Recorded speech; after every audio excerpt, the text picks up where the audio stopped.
What happened to the body of Jesus? Hang with us. Hang with us. That's awful. This is TenOnReligion.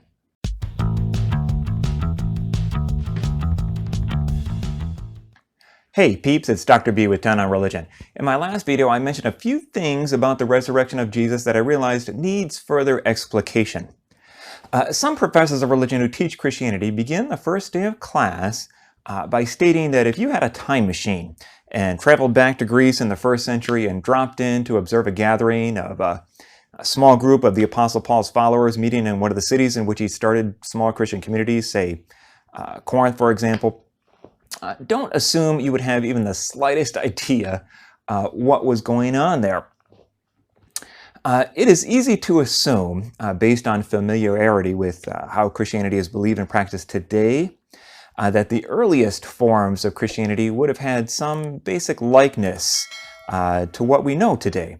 Obviously not the architectural style of modern churches, since they met in people's houses, but the essential content of how they worshipped.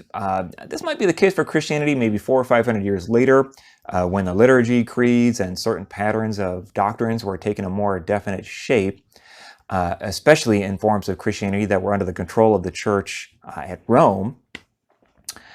But during Paul's time, Christianity was very different. Modern Christians today often impose their views of modern Christianity back onto the letters of Paul found in the Bible without realizing how different that view of the world actually was.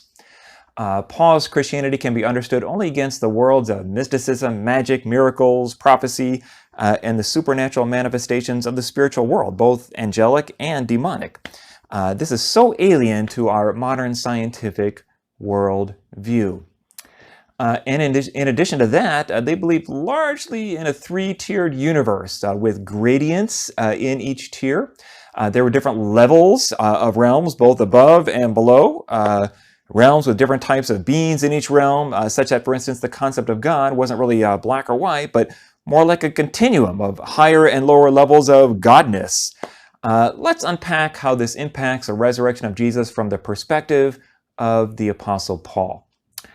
One big question some people have is, what happened to the body of Jesus?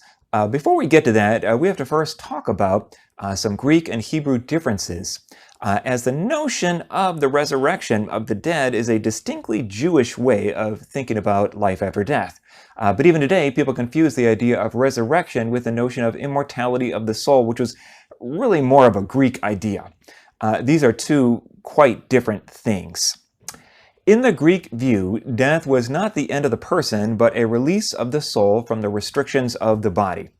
At death, the soul descended into Hades, the mystical realm of the dead, where it was judged, reborn to another human life in a cycle of reincarnation, and ideally, after eons of time, could ascend to higher celestial realms completely free from the restrictions, contaminations, and imperfections of this lower physical world.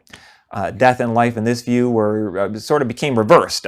Death released the soul to life, while birth imprisoned the soul as a kind of death. Since for Greeks, the physical existence was somewhat constraining and torturous for the soul.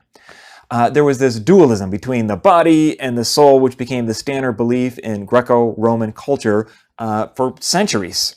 This Jewish concept of the resurrection of the dead, this is largely coming from the book of Daniel, which was adapted by the Christians and put at the center of their faith. The dead would live again at the end of days, rising up from their graves in newly created bodies. This view of the afterlife, unique to Jews and later Christians, developed out of a distinctly different understanding of the human person, the nature of death and the importance of a body. It was quite different from the Greek view. Like the Greeks, however, the ancient Hebrews had a concept of this underworld of the dead, but for them it was called Sheol, sort of like the Greek Hades, but Sheol was primarily a metaphor for the grave. Psalms 88:10 says, "Dost thou work wonders for the dead? Do the shades rise up to praise thee?" In this verse, the dead in Sheol are mere shadows of their former embodied selves. Lacking substance, they are called shades.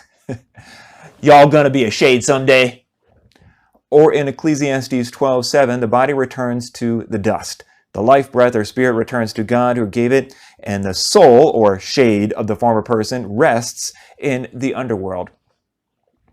It may seem strange to Christians today, but nothing is ever said about any kind of a blessed afterlife, much less the notion of an immortal soul leaving the body and joining God in heaven.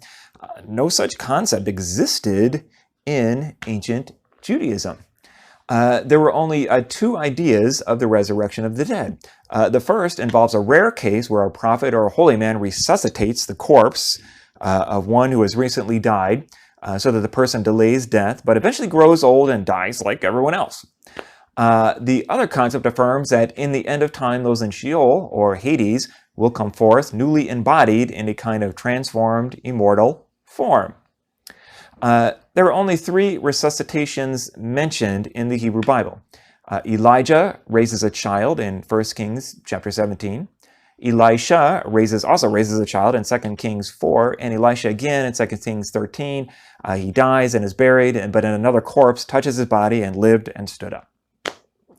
In the New Testament, there are 5 resuscitations. The daughter of Jairus in Mark 5, the funeral procession of a young man in Luke 7, Lazarus in John chapter 11, Dorcas after Peter's prayer in Acts 9, and Eutychus falling from a 3rd-story window was revived by Paul in Acts chapter 20. Now, most scholars agree there is only one unambiguous reference to a general resurrection of all of the dead in the entire Hebrew Bible. That's in Daniel chapter 12. In this story, Daniel writes at a time in the mid-2nd century BCE when Jews had chosen to die at the hands of their Greek conquerors rather than give up the practice of their religion. This is referencing 1 Maccabees chapter 1.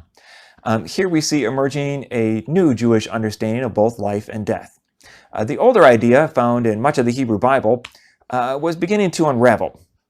But if Daniel's vision of the future were true, then any question about God's justice would become moot, since the dead would be raised at the end of time, and all would face final judgment. Knowing the history of how the idea of the resurrection of the dead developed is really, really important. So during the time of Jesus, the groups of Jews, called the Pharisees and Essenes, accepted the view of the resurrection of the dead from Daniel, while the Sadducees rejected it. The Sadducees represented the aristocratic classes and were more interested in wealth and political power. I want to do the joke so bad. It's pretty sad, you see. Sadducees. By the time the Jesus movement developed, the resurrection of the dead at the end of the age was understood as the release of the dead from Sheol, or Hades, clothed in a new spiritual body, no longer subject to death or decay. The idea of resuscitating corpses or reassembling decaying flesh and bones, long perished or turned to dust, did not even enter the picture in their mindset. The Jewish notion of the resurrection of the dead never meant disembodied bliss or even life after death, but always a re-embodied life. This is quite different from the Greek idea of the immortal soul being freed from the mortal body and experiencing heavenly bliss. A decade or two after the execution of Jesus by the Roman government, the Apostle Paul essentially joined these two understandings, the Greek view and the Jewish view, and put them together. Take a look at 2 Corinthians chapter 4. One would be hard-pressed to find a more concise expression of Greek dualism than this. So we do not lose heart. Though our outer nature is wasting away, our inner nature is being renewed every day. For this slight momentary affliction is preparing for us an eternal weight of glory beyond all comparison, because we look not to the things that are seen, but to the things that are unseen. For the things that are seen are transient, but the things that are unseen are eternal. This passage is not talking about a physical body. Look at the next chapter.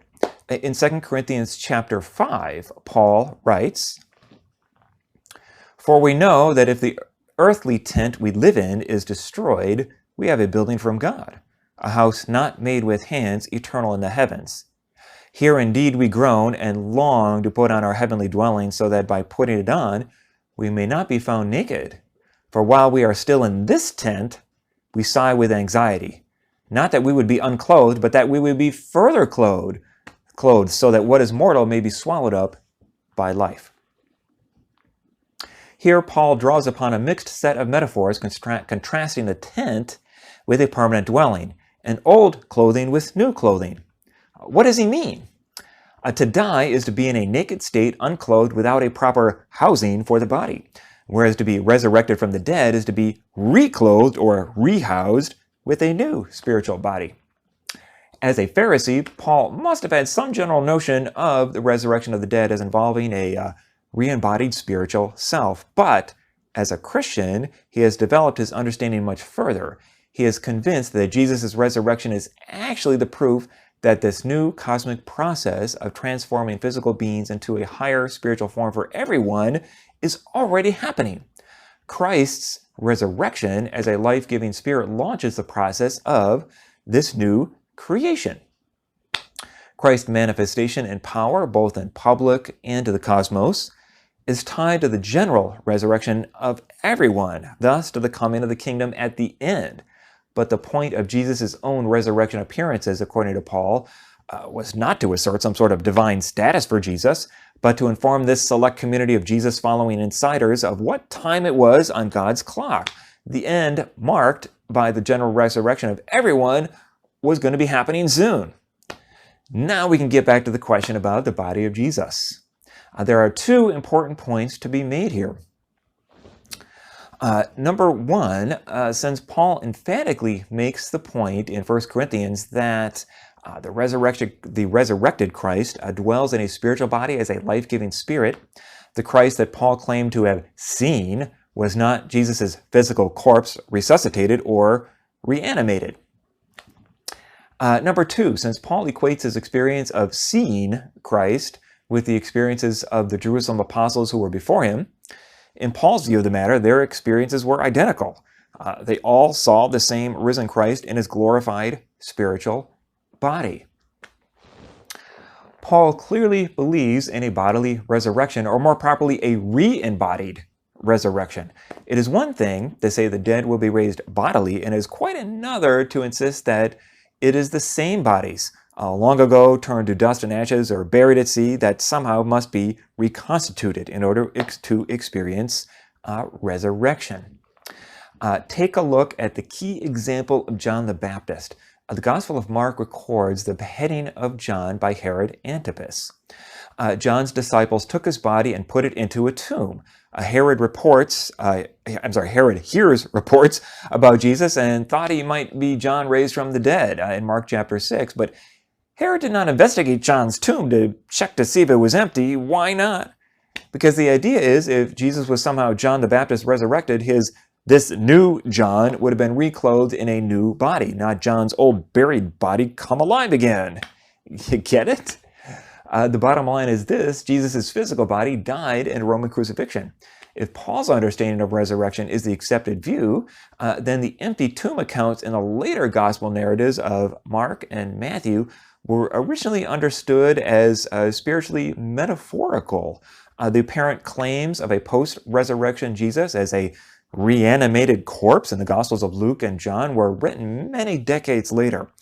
This indicates that the interpretation of the resurrection concept had changed by that time, and they had rejected a key concept in Paul's view. Lastly, Jesus' newly created spiritual body immediately after the resurrection, first mentioned by Paul, is entirely a theological discussion and not really an historical one, other than indicating that this was what he believed. And with that, I hope this vlog has helped you better understand this topic. Until next time, stay curious. If you enjoyed this, please like this video and subscribe to the channel. This is TenOnReligion.